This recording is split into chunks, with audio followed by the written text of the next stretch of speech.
जय श्री राम। जय श्री राम। अयोध्या संघर्ष की गाथा।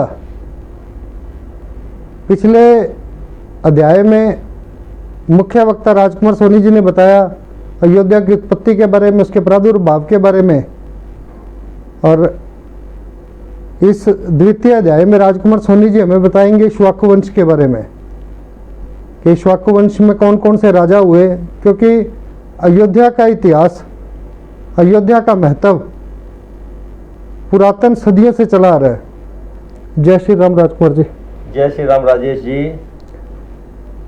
राजकुमार जी, जिस तरह से अयोध्या का प्रादुर्भाव हुआ मनु महाराज से, और उसके पश्चात मेरे पास प्रथम शो के बाद बहुत सारे मेरे मित्रों के फ़ोन आए और उन्होंने बड़ा आपके बारे में बोला कि एक बहुत अच्छे सब्जेक्ट को लेकर आए हैं आप लोग, क्योंकि अभी तक जो अयोध्या का जो विषय था वो छूता रहा।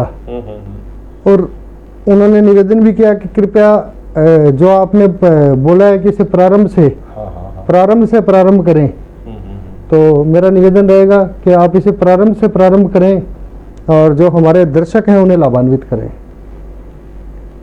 पॉलिटिकल क्रिएशन हाउस के सभी दर्शकों को, मित्रों, दोस्तों को जय श्री राम। आज दुर्गा की नव शक्तियों में 7वीं माँ कालरात्रि का दिन है, तो दुर्गा माँ सभी भक्तों को, श्रद्धालुओं को सुख, संपत्ति और समृद्धि दे, ऐसी मैं कामना करता हूँ। जय माता दी और जय श्री राम। मित्रों, अयोध्या के संघर्ष की गाथा प्रारंभ से वर्तमान तक। गत दिनों पहले अध्याय पर कुछ चर्चाएं हुई थी, जैसे राजेश भाई के पास भी मित्र, दोस्तों और श्रद्धालुओं के फोन आए, मेरे भी कई मित्रों ने फोन करके इस कार्यक्रम की सराहना भी की है और उनका ये कहना है कि कुछ चीजें और डिटेल से बताई जाएं।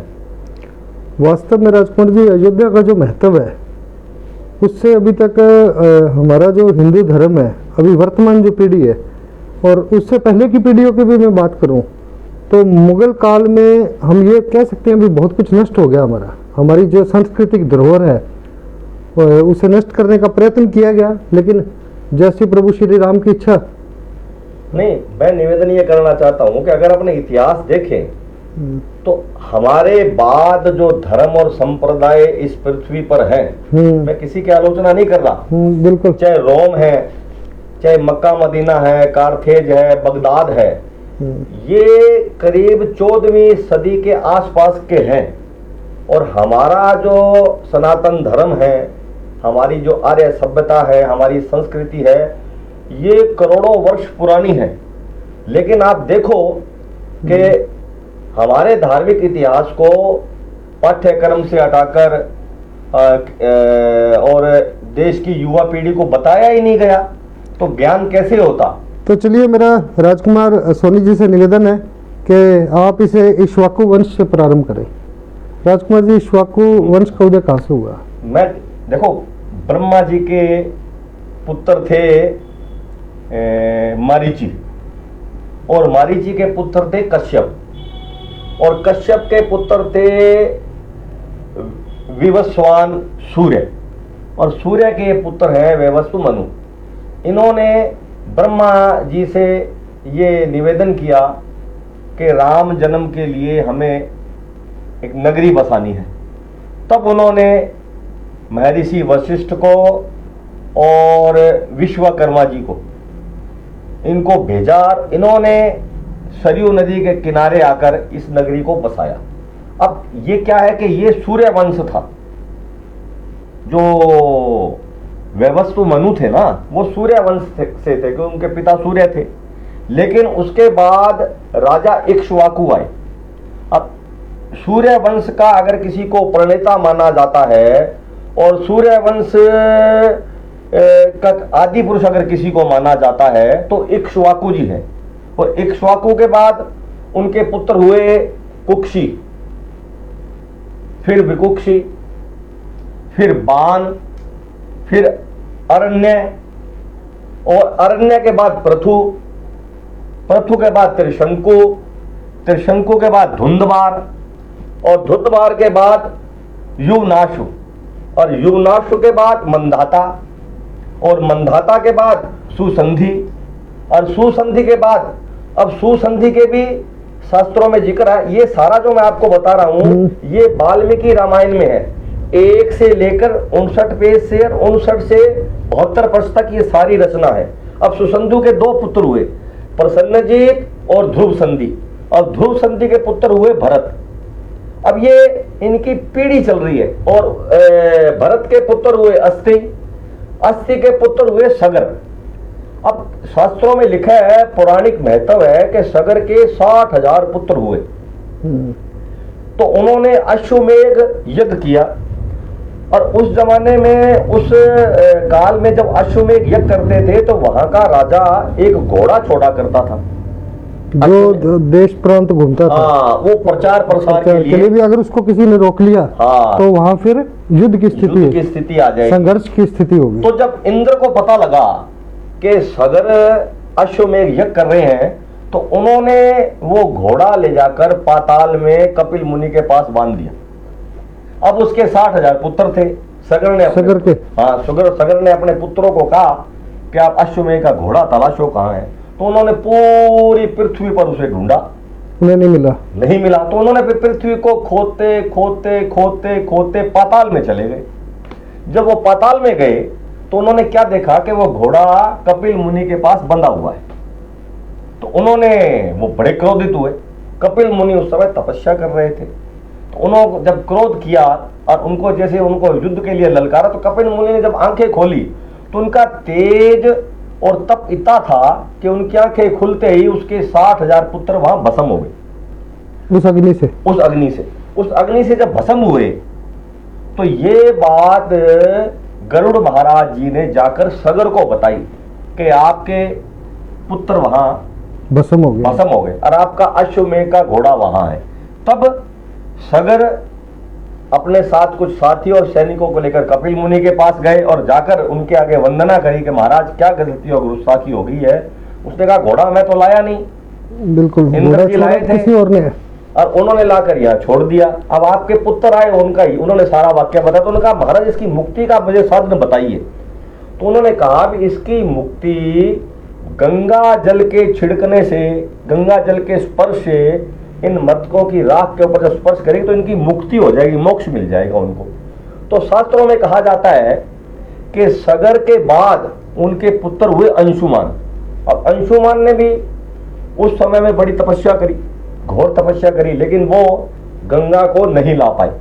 और अंशुमान के बाद उनके पुत्र हुए दलीप, राजा दलीप। हाँ, राजा दलीप। राजा दलीप को पता लगा कि मेरे परदादा ने अश्वमेघ यज्ञ किया था, और उसको जब सारी स्थिति का पता लगा, उनकी मुक्ति के लिए गंगा जी को लाना है।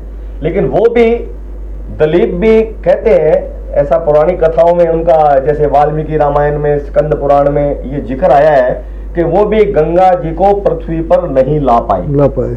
उसके बाद दलीप जब बीमार हुए और उनकी शरीर की अवस्था जीर्ण शीर्ण हो गई, उन्होंने प्राण त्यागने से पहले अपने पुत्र भगीरथ को बुलाया, भगीरथ को, और उनको कहा भाई मैं तो अब इस संसार से चला जाऊंगा, लेकिन हमारे जो पूर्वज हैं उनकी मुक्ति नहीं हुई है, और उनकी मुक्ति गंगा जी के आने से होगी, गंगा जी को लाना पड़ेगा। अब कहते हैं, शास्त्रों में वर्णन आया है कि भगीरथी जी ने तपस्या करी, घोर तपस्या करी, तो ब्रह्मा जी ने आकर उन्हें वरदान मांगो। उसने कहा महाराज मुझे 2 वरदान चाहिए। तो उन्होंने कहा बताओ। एक तो मैं मेरे पितरों की, पूर्वजों की मुक्ति चाहता हूं गंगा जल के स्पर्श से, और दूसरा मुझे आगे पंच चलाने के लिए पुत्र की प्राप्ति हो। तो ब्रह्मा जी ने कहा कि भगीरथी अगर आप भगवान शंकर की आराधना करोगे, क्योंकि गंगा का इतना वेग है कि पृथ्वी उसे झेल नहीं पाएगी। उस गंगा को अगर कोई झेल सकता है तो भगवान शंकर झेल सकते हैं, क्योंकि ये उस समय कहा जाता है कि जो गंगा थी वो देवलोक में थी, स्वर्गलोक में थी, ब्रह्मा जी के कमंडल में थी, ऐसा शास्त्रों में जिक्र आया है। तो उन्होंने कहा कि भगवान शंकर के पास आप जाओ। तो भगीरथी जी ने भगवान शंकर की तपस्या करी, और जब तपस्या करी तो भगवान शंकर ने कहा बताओ। उन्होंने कहा जी मैं मेरे पितरों की मुक्ति के लिए गंगा को लाना चाहता हूं। तो उन्होंने अपने गंगा जी को जब आई ब्रह्मा जी के कमंडल से, तो उनकी जटा में आई। अब गंगा जी को कहते हैं ये घमंड हो गया कि मेरे वेग से भगवान शंकर पाताल लोक में चले जाएंगे। लेकिन भगवान शंकर थे भूतनाथ थे, उन्होंने अपनी जटाओं में गंगा जी को समेट लिया और ये कई वर्षों तक चलता रहा। भगीरथी जी ने वो तड़प रहे थे कि मेरे पितरों की मुक्ति कैसे हो। तो उन्होंने दोबारा, कहते हैं शास्त्रों में जिक्र आया कि उन्होंने दोबारा फिर प्रार्थना करी, भक्ति करी और आराधना करी। तब भगवान शंकर ने कहा कि आप इसे गंगा जी को पृथ्वी पर ले जा सकते हो। तब कहते हैं कि भगीरथी जी का रथ था वो आगे आगे था और गंगा जी पीछे पीछे थी। जब गंगा जी पृथ्वी पर आ रही थी तो रास्ते में जैन मुनि यज्ञ कर रहे थे, और उस गंगा के भाव से वो जैन मुनि का जो मंडप था वो बह गया और वो बड़े क्रोधित हुए। तो उन्होंने गंगा को पी लिया। अब जब गंगा को पी लिया तो फिर देवी देवताओं में हड़कंप मच गया। जब हड़कंप मचा और उन्होंने आकर फिर प्रार्थना करी कि गंगा हमारी पुत्री है, उनसे अनुनय विनय करी। तो उन्होंने कहा ठीक है, इसे मैं छोड़ देता हूं। तो उन्होंने अपने कान के मार्ग से उस गंगा जी को, तभी गंगा जी को जाह्नवी भी कहा जाता है, तो उनको फिर छोड़ दिया। और कहा जाता है कि वो गंगा बनारस आई सबसे पहले, वाराणसी, और वहां भगीरथी जी ने गंगा वहां पहले पाताल लोक ले गए भगीरथी जी, जहां उनके पितरों की पूर्वजों की राख पड़ी थी, और वहां जाकर उनकी मुक्ति हुई। उसके बाद ये जो है गंगा है उनको वाराणसी लाया गया, और वाराणसी से बाद में वो हरिद्वार। कहते हैं वाराणसी में भी भगीरथी ने सोने के 2 बड़े शानदार वहां घाट बनाए थे, स्वर्ण घाट है जिनका शास्त्रों में जिक्र आया है, और ब्राह्मणों को खूब दान दक्षिणा दी थी। तो इसीलिए इस पृथ्वी पर, क्योंकि ये सारा प्रसंग अयोध्या से जुड़ा हुआ है, और अयोध्या के राजा रहे थे भगीरथी जी, और वहां से ये गंगा आई थी। और ये सारा प्रसंग वाल्मीकि रामायण के 1 से 59 पेज और 59 से 72 पेज पे ये सारा का सारा प्रसंग है वाल्मीकि जी। राजकुमार जी, भगीरथी जी के पश्चात तो उसके बाद फिर क्या हुआ? नहीं, जो भगीरथी जी के पश्चात फिर उनका आगे कुल चला ना। भगीरथी जी के तो बाद कौन उसके बाद कैकुत्स हुए उनके पुत्र, और उसके बाद कैकुत्सत के बाद उनका पुत्र हुआ था रघु, जिससे ये रघुवंश। क्यों? इक्ष्वाकु जो वंश था वो जैसे कोई योग्य पुत्र हुआ तो वो परिवर्तित होता गया, नाम परिवर्तित होता गया इनका।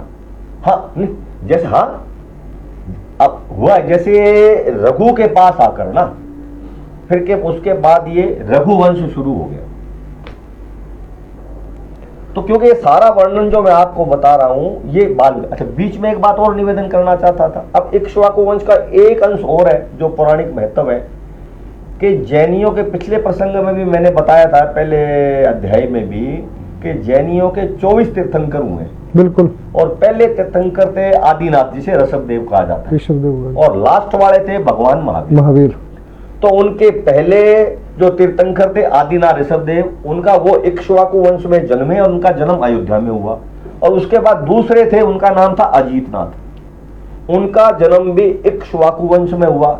और उसके बाद चौथे थे अभिनंदन नाथ, उनका जन्म भी इक्ष्वाकु वंश में हुआ। और चौथे के बाद 5वें जो उनके तीर्थंकर थे वो सुमितनाथ थे, उनका भी जन्म इक्ष्वाकु वंश में हुआ, अयोध्या में हुआ। और उसके बाद थे 14वें जो उनके तीर्थंकर थे उनका नाम था अनंतनाथ, और उनका भी जन्म इक्ष्वाकु वंश में हुआ। अब तो राजेश जी, जैन तीर्थंकर जो है, जैन धर्म है, हाँ, उसका तो फिर हम ये कह सकते हैं भी जितना अयोध्या का महत्व हमारे लिए है, हाँ, जैनियों के लिए उससे ज्यादा निश्चित तौर पर है, निश्चित तौर पर है। और ये सारा का सारा हमारे शास्त्रों में लिखा हुआ है कि 22 जो तीर्थंकर हैं वो इक्ष्वाकु वंश से हैं और उनका जो जन्म का स्थान है वो अयोध्या है। अयोध्या। तो ये सारी चीजें आप वाल्मीकि रामायण में देखो। इक्ष्वाकु वंश में और क्या महत्वपूर्ण रहा? इक्ष्वाकु वंश में अब ऋषभ, इनके मैं और बता रहा था, एक बात मेरे और ध्यान आ गई कि ऋषभ जो देव जी थे इनकी 2 पत्नियां थी, नंदा और सुनंदा। ऋषभ देव जी की, हाँ, जो ठीक है। और इनके जो पत्नी थी सुनंदा, उनमें से भरत पैदा हुए थे, राजा भरत। हाँ, जिनका नाम भारत रखा गया है। तो ये सुनंदा, नंदा, और कहते हैं नंदा के तो करीब नंदा और सुनंदा के पुत्र थे भरत, जिनके नाम पे भारतवर्ष, हाँ, भारतवर्ष बना है। तो अच्छा, अयोध्या को ये भी कहते हैं अष्ट चक्रा 9 द्वारा देवा नाम पुरयोध्या, कि जिसमें 8 चक्कर 9 द्वार और देवताओं का वास है, उसको पूरी अयोध्या बोलते हैं। तो ये अभी भी है या अष्ट चक्कर जो है? नहीं, अयोध्या जो बसी है उसके बारे में कहा जाता है कि भगवान विष्णु का जो सुदर्शन चक्कर है ना, हाँ जी, उसके ऊपर विराजमान है, ऐसा शास्त्रों में जिक्र आया है।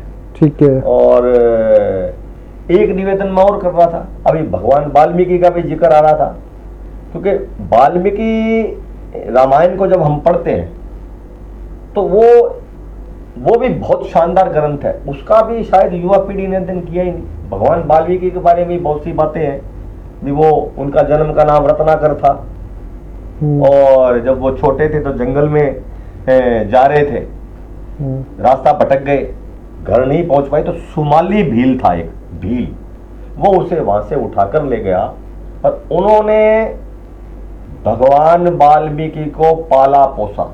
अब कहते हैं, नहीं, मैं राजकुमार जी इस पे थोड़ी सी चर्चा करना भी चाहते हैं। हमारे लिए राम बहुत आराध्य हैं, प्रत्येक हिंदू के लिए। तो भगवान वाल्मीकि का मतलब उनकी जो शिक्षाएं हैं वो हमारे घरों में नहीं है। नहीं, उसके पीछे कारण बता रहा हूं। उसके पीछे क्या हुआ कि जब देश भी आजाद हुआ ना भारत का, उन बिटवीन पहले देश के 5 शिक्षा मंत्री थे ना, जो वो एक विशेष वर्ग से थे, उन्होंने भारत की जो संस्कृति, मैं सामान्य रूप से ये मानता हूँ भी गुरु का जो स्थान है, हाँ, वो सबसे ऊपर है, हाँ, और सब मानते हैं, हाँ, तो भगवान वाल्मीकि जो आदि गुरु हैं, हाँ, तो उनका स्थान हम सब के लिए महत्वपूर्ण क्यों नहीं रहा? जिस तरह से जो महत्व है भी, हम जय श्री राम से पहले भी भगवान वाल्मीकि का जो महत्व है वो होना चाहिए था। देखो जी, भगवान वाल्मीकि ने तो लव कुश को पाला, शिक्षा दीक्षा दी और उनको बहुत काबिल बनाया। बिल्कुल। और भगवान वाल्मीकि के बारे में इसलिए मैं निवेदन कर रहा था कि उनका जो बचपन था वो भीलों की संगत में बीता। शास्त्रों में आज भी उनके पिता का नाम प्रचेता नहीं आकर, क्योंकि ब्रह्मा जी के मानस पुत्र थे प्रचेता, उनके पुत्र थे रत्नाकर जी, जिन्हें भगवान वाल्मीकि कहते हैं। लेकिन शास्त्रों में सुमाली भील का इनाम पिता के रूप में आता है और उनकी संगत में रहे। अब भीलों का काम था वहां लूट खसोट करना, ऐसे अनावश्यक रूप से काम करना। कहते हैं कि नारद जी जब एक बार जा रहे थे तो रत्नाकर ने उसे रोक लिया और शस्त्र उठा लिया कि मैं तो तुम्हारे साथ, तुम्हारे पास जो भी सामान है मुझे दो। तो नारद जी ने कहा भी चलो, आप ये पाप कर्म कर रहे हो, किसके लिए कर रहे हो? कि मैं मेरे परिवार के लिए कर रहा हूँ। उनका विवाह हो गया था रत्नाकर का, तो उन्होंने कहा आप अपने परिवार से जाकर पूछ कर आओ कि जो ये पाप आप कर रहे हो उसका फल आप अकेले भोगोगे या सारा परिवार भोगेगा। तो वो अपने परिवार के पास चले गए। जब वो परिवार के पास गए तो उनके परिवार ने कहा भी आपके पाप कर्म का फल हम क्यों भोगे? तो उन्होंने आकर नारद जी के पास आए और नारद जी को कहने लगे भाई आपके, मैं आज से ये पाप कर्म नहीं करूंगा, आप मुझे मार्ग बताए। तो उन्होंने कहा भी आप भगवान का नाम लो, राम राम राम राम राम। तो वो कहता राम राम निकलता नहीं, कहा मरा मरा करते रहो तो भी राम राम निकलेगा। तो वो कहते हैं कि एक उन्होंने पर्ण कुटिया बनाई और उसके अंदर बैठकर मरा मरा मरा मरा मरा राम राम करने लगे। तो काफी समय जब नारद जी आए तो उन्होंने देखा, तो उसको कहते हैं वल्मीक। जो पर्णकुटी को शास्त्रों में वल्मिक कहते हैं, उससे बाहर निकले, क्योंकि ये ब्राह्मण थे। जब बाहर निकले तब से उनका नाम उन्होंने वाल्मीकि रख दिया, नारद जी ने, कि आज से आपको भगवान वाल्मीकि के रूप में पूजा जाएगा। तब उन्होंने कहा कि आप रामायण के बारे में, रामायण के बारे में लिखो। तब उन्होंने जो सीता उनके आश्रम में आकर रही और वियोग के रूप में वाल्मीकि रामायण लिखी। इसलिए भगवान वाल्मीकि का स्थान तो इस पृथ्वी पर बहुत ऊंचा है, लेकिन उनको उनका उचित स्थान, इस देश की संस्कृति मिटाने वाले लोगों ने उनको उचित स्थान और सही नहीं दिया गया। लेकिन आज भी इस देश में 135 करोड़ में से अधिकतर लोग भगवान वाल्मीकि को बड़ी श्रद्धा और आस्था से पूजते हैं, क्योंकि उन निश्चित तौर पर उन्होंने समाज के उत्थान के लिए, कल्याण के लिए, सही मार्ग दिखाने के लिए, बच्चों के लालन पालन में बड़ा शानदार सहयोग किया। राजकुमार जी, इक्ष्वाकु वंश के बाद कौन सा वंश है आगे? रघुवंश। तो मेरा सभी दर्शकों से भी निवेदन है और राजकुमार जी से भी निवेदन है भी अगला अध्याय जो 15 तारीख को होगा शाम को 6 बजे, उस दिन आप रघुवंश के बारे में विस्तार से बताएंगे भी रघु की पीढ़ी में कौन कौन से शासक हुए, किस तरह वंश चला। हाँ जी। सुफल मनोरथ हो तुहारे, राम लखन सिया संग सुखारे। जय श्री राम। जय Shri Ram. Vande Mataram. Political correction house से आपका राजेश अरोड़ा। धन्यवाद। जय हिंद, जय भारत।